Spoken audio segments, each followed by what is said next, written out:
everybody, and welcome to Inclined to Say. And today I have a very special guest with me, singer-songwriter Kat Perkins. Now, you might have seen her on NBC's The Voice, season 6, where she made it into the top 5.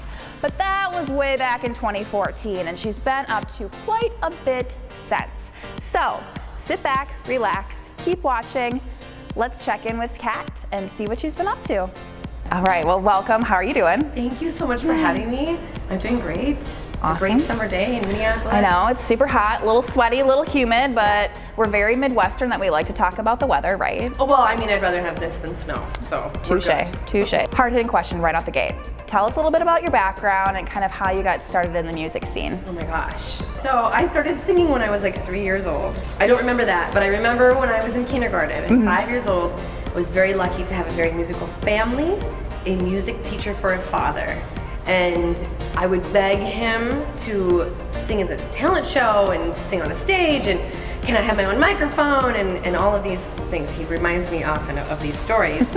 And I got lucky one time where he said, okay, listen, he made me a deal. He said, if you learn an entire song, like not just the chorus of a song, but like the entire thing, and you practice, then I will buy you your own microphone and I will let you sing on the big high school stage. Ooh, now, I grew up fancy. in a town of 380 people. So it was a very limited audience, right? But I was so excited to be able to do that. And I'll never forget getting up there for the first time, closing my eyes, there was a spotlight, I got my own mic, and I sang my song. And I was hooked after that. So that's how I lived my life, literally since I was a kindergartner.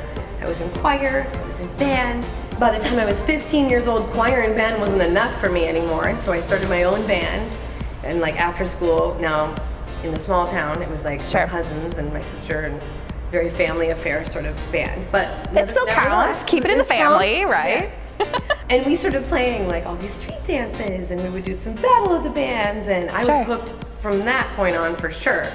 So when I graduated high school, instead of going into what I thought I was going to do, which was four-year college, become a music teacher, kind of follow in the footsteps of my father and his mother, my grandmother, I packed my car and I drove to the big city of Minneapolis, where the world was my oyster.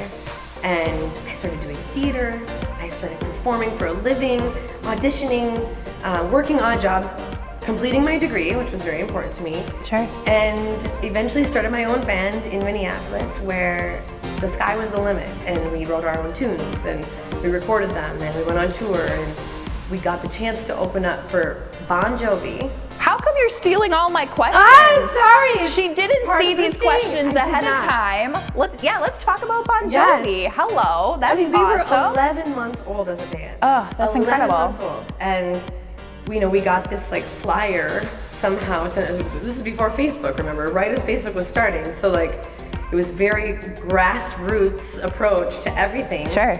And we got this thing saying, you can enter this battle, and if you win the battle, you get to open up for Bon Jovi. So we were like, why wouldn't we? Why not, right? We were babies, but I'll never forget, because we had to like go flyer people's vehicles, like at Cub Foods and all the parking lots, and after concerts we would hand people flyers, come see our show, come vote for us. Old school marketing, I love it. Come push us to the next level, we're from the cities. And it happened. We entered, we won, and our lives changed forever. What was that feeling like, though? I mean, to open for Bon Jovi, I'll still never forget it. Target Center still exists, 20,000 people. Bon Jovi has still kind of done this model for the last 10 years, so I get to see a lot of people get this opportunity, especially in Minneapolis. And I feel for them, because it is the most amazing thing. I'll never forget it. Lights go dark, the entire audience goes, wow, I got goosebumps just saying. That changed my life, and from that point on, that's the stage I wanted to be on. It also changed my life in the fact that we garnered the attention of a lot of agents and managers and people saying, oh my goodness, who's this band? And it kind of went from there. So we did end up getting like a record deal off of that whole thing. Bon Jovi is pretty cool. I know. But also fast forward to being on The Voice. Now, correct me if I'm wrong, because I've done a little research here, But how that all came about, was it because of this video of you in the Amsterdam airport, which I've been to, by the way, and it is huge. It's so huge. I'm like, where is this piano? But this video, you guys, you were singing one of my favorite songs, which I don't know if you know this or not, but Adele is like my doppelganger. Yay! But you were singing Someone Like You, Yes. and then the voice producers contacted you, is that true? Yeah. Okay. We were overseas performing for the troops, which we do multiple times a year. Also stealing more of my questions. Thank you, Kat. But it was the very first time we did it. So the emotions were high. You know, we were really excited to take this opportunity. We have a layover in Amsterdam, actually on the way back. So we were already jet lagged and super turned around, and it was early in the morning, and we had no idea what was up or what was down. And we find this piano. Yeah. So my piano player starts playing, and I even said, it's like 6:30 in the morning. You're gonna wake up a lot of people. But you were still drinking a beer. Totally drinking a beer. I my will kind of own girl. up to it. And so he starts playing, and everyone was egging me on to sing. Well, a little known Kat fact, I don't really like to kumbaya. Like, that's what I call it. Like, I don't like to just sing on demand. Sure. You know, sometimes when I'm hanging out at the bar, people will be like, sing something for me. And I'm like, no. That's the last thing I'm gonna do. So I'm not gonna get you to sing anything not- today? Kumbaya, I love calling it that. my lord, kumbaya. And I closed my eyes and I was singing the song, and I opened my eyes and we had stopped traffic in Schiphol Airport. Like, just like everyone was videoing, watching, and I closed my eyes again. I was like, oh my gosh, I don't do this. This is so outside of my comfort zone. Sure. And yeah, sure enough, it goes up on YouTube. I didn't even know about it. I mean, I knew it was being filmed, but I didn't physically put it up there. Right. And it went viral. And little known fact about The Voice, they go and scout the internet. Yeah. They go to the Midwest and like, who's in Minneapolis and Minneapolis singers, and I pulled up on that, and so they saw that video, contacted me through YouTube. Again, social media changing my life, which is so weird for me. I thought it was a joke. I was like, You didn't believe it. You're like, who would they do don't this? But lo and behold, thank God I didn't delete that email, and I went forward with it, and The Voice happened.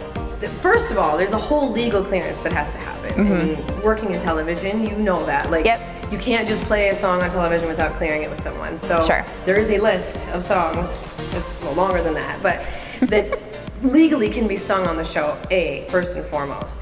So they go through that, and I had put down like some of my influences, like Fleetwood Mac and Heart, and so they came back and said, well, here's some songs we were thinking of, but we're gonna choose it for you. So I didn't have that pressure. Wow. And I liked that. You liked it, okay. I really did. I mean, I freaked out a little bit because it was Gold Dust Woman, one of my favorite Fleetwood Mac tunes, and I wasn't quite sure that I could like impress the judges. It's a 90-second audition. 90 seconds. That's short. So it's a really short version of the song. It's like a verse, chorus, done. And so I was like, where can I go with this to be impressive? How am I going to turn a chair? So that did get a little bit stressful. Sure. But with all of the help of the team and the producers, and there's a voice coach behind the scenes that helps you take that audition to the nth degree. And so I was really glad that I knew the song, and I already had a very strong foundation when it came to singing that 90 seconds. So Adam Levine was your coach, and for those who have been living under a rock, Adam Levine is from Maroon 5. Yeah. So I know, right? 2 questions. Is he as dreamy as he appears? Even more. Seriously? He's so symmetrical, my friend. Everything's so symmetrical. Oh my gosh, that would distract me so bad. I get asked this a lot, and I'm gonna put it on the record. He is taller than you might think. Really? My boyfriend is 6'2", and he is exactly the same height as Adam Levine. See, he looks smaller Blake on TV. Shelton is like 6'5" or 6'6", so he makes everyone look tiny. Right. On my season, it was Usher, Shakira, Adam Lake, and Usher was his trainer.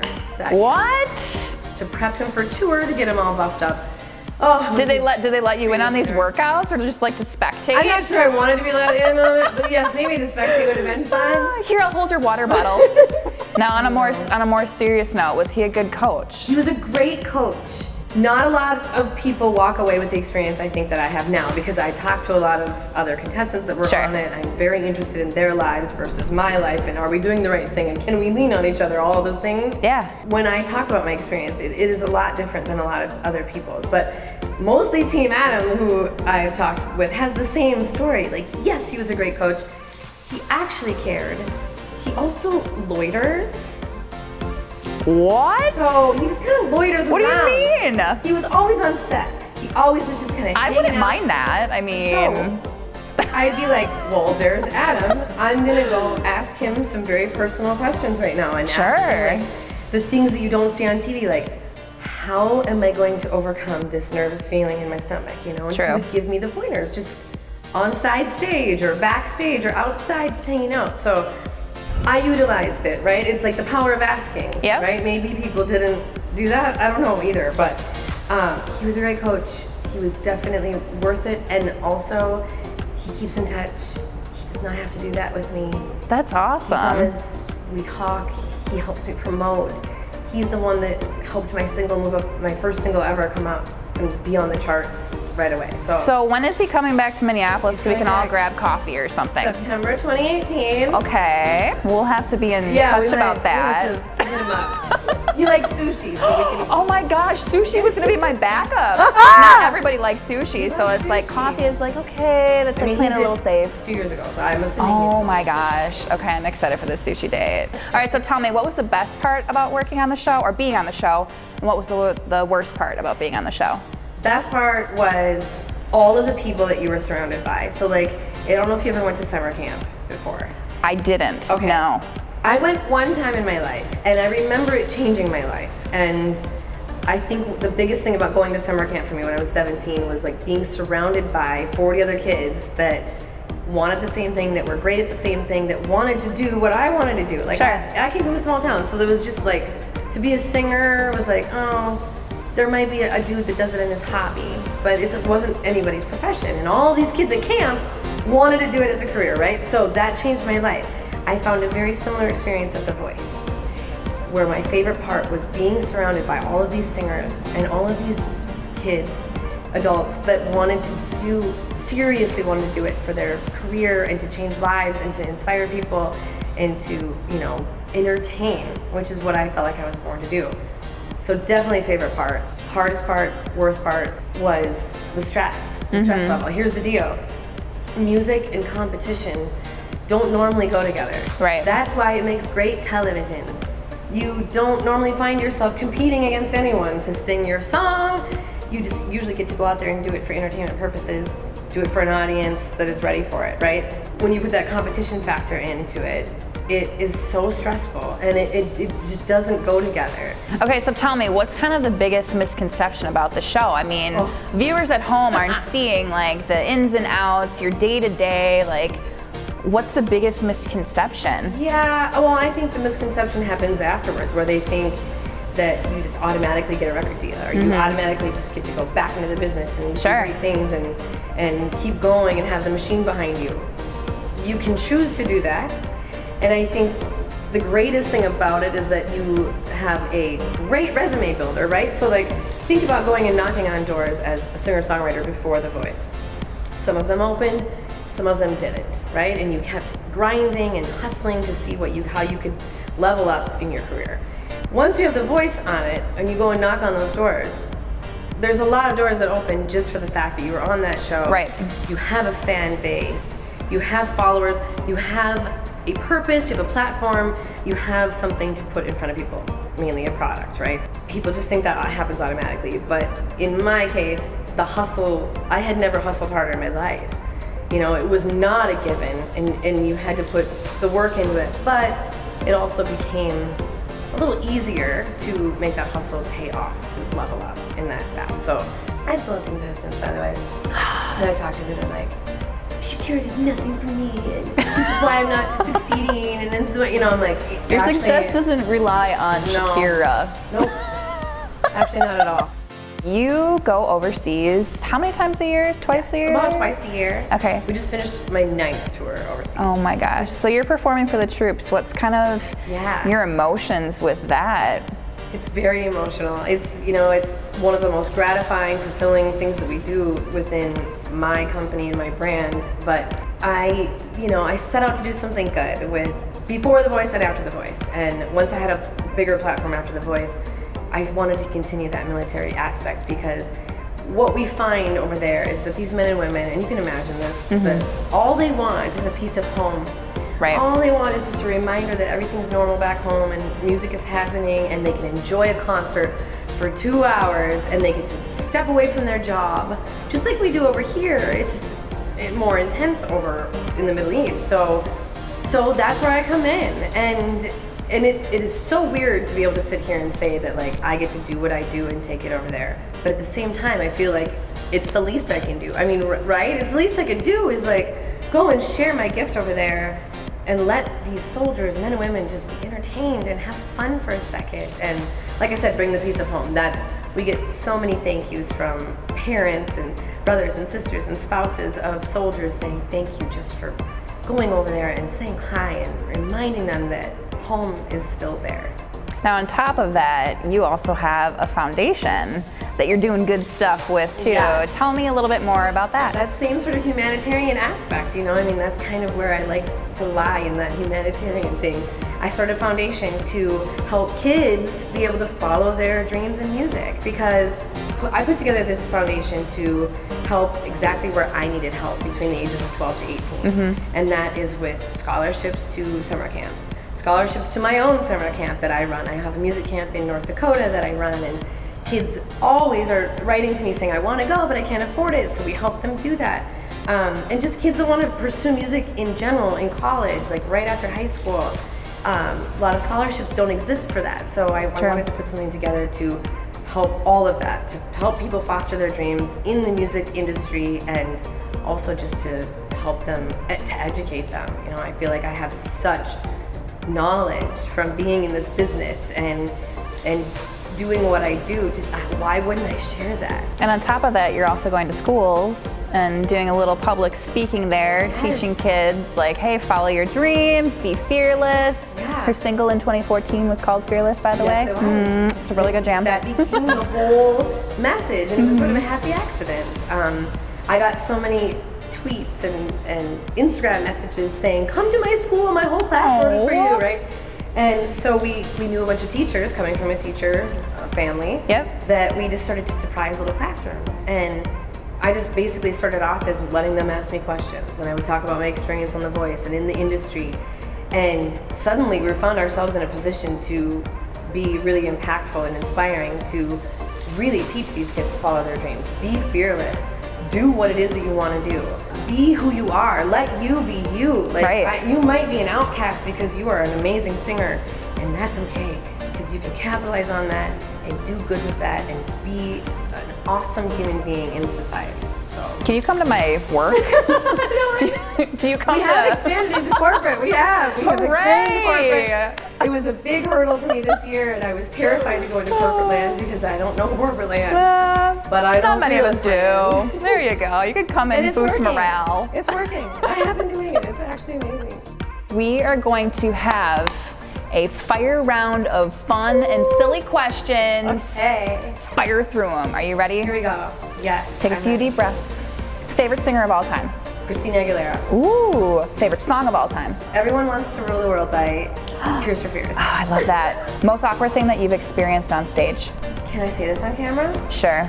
Sometimes it's really hot and the intensity is really high, and when I push for really big notes, sometimes I pee my pants. Okay, only twice, but one time really bad, and it happened. There's It happens to the footage. best of us. It's floating around. I'll look So at I YouTube later. quickly took a water bottle, put it over my head. It was super hot out, and I was like, see? It blended Everyone's in. wet. Yeah. Oh my gosh, that's Yeah. great. Would you rather have cookies or French fries? Either way, you're gonna share with me. Cookies. What kind? Chocolate chip. That's my Like girl. my mom's. That's my girl. Moms make the best cookies, Moms, right? yes. My mom used to like ship me cookies at college, like yeah. cute little cutout cookies. Like I drove a Volkswagen Beetle, and so she would get like the Volkswagen Beetle like cookie cutter and send me cookies. Mom's Now the she best. doesn't, but still. Mom, come on. Send me some And I'm gonna cookies. steal them. Favorite Twin Cities place to brunch? Edina Grill. I haven't been there yet. Oh my gosh. All it the good? date restaurants actually, but Ooh. Edina Grill is my fave. Biggest guilty pleasure? Oh, watching SpongeBob SquarePants. Oh my gosh. Who lives in a pineapple under the sea? SpongeBob SquarePants. See, you sing. What are you talking about? I got her to open up. See, look at what's happening. The magic is happening. We're vibing here. We're vibing. You've also got 2 Christmas albums. Yes. What's your favorite Christmas jam? Working on a third one, by the way, too. Ooh. Favorite Christmas jam is probably Oh Holy Night. That's a good one. It's a big one. It's a big undertaking. You gotta really breathe through that one, but I love it. I love Joy to the World. Yes. Every time we'd sing that, can't like, go wrong. I know, Christmas Eve, church service, and then you end with that, you're like, oh, it's so good. Yep. Quirkiest thing about you? Oh, quirkiest thing? I hate working out. As we Is that discovered. quirky? Hate it. I hate it. I hate it. Okay, next question. Can you do the Cardi B impersonation? No. What's that? Oh, no. Oh, I can't even do it. Oh, she can. Oh my God. How long can you hold it? It's Cardi B because I learned it from the Kardashians. What's one thing that people might not know about you, aside from all of these fun questions? Right. I love to cook. I love just a home cooked meal. I love to grill. Like I've taken on that role in my household. I don't run out home a lot either, so I don't get to utilize it a lot, but I love to cook. All right, what's next for Kat? What are you working on? We are in the middle of tour right now, so you can get my dates on the website, katperkins.com. Working on the Christmas record as we speak. I know how ridiculous that sounds in the middle of summer. You gotta start early. But you have to start early. Yeah. We're also gearing up to release another single. Everyone always asks me about records, and like I love recording a record, but I am on such a single train right now where I'm just like releasing a song every few months. So it's been a few months since we've done that. We're slotted next month to release a single, so we're working on that, finalizing that, and Christmas will be here before you know it. So then the show, Christmas show and Christmas record will be here. I love it. I love it. Well, thank you so much for being here today. I had a blast. Hopefully you did too. Thank you so much. I couldn't get her to sing, but that's fine. Maybe you'll sing when we meet up with Adam in September. We'll sing together. I love it. Thanks so much, and thanks so much for watching. We'll see you later.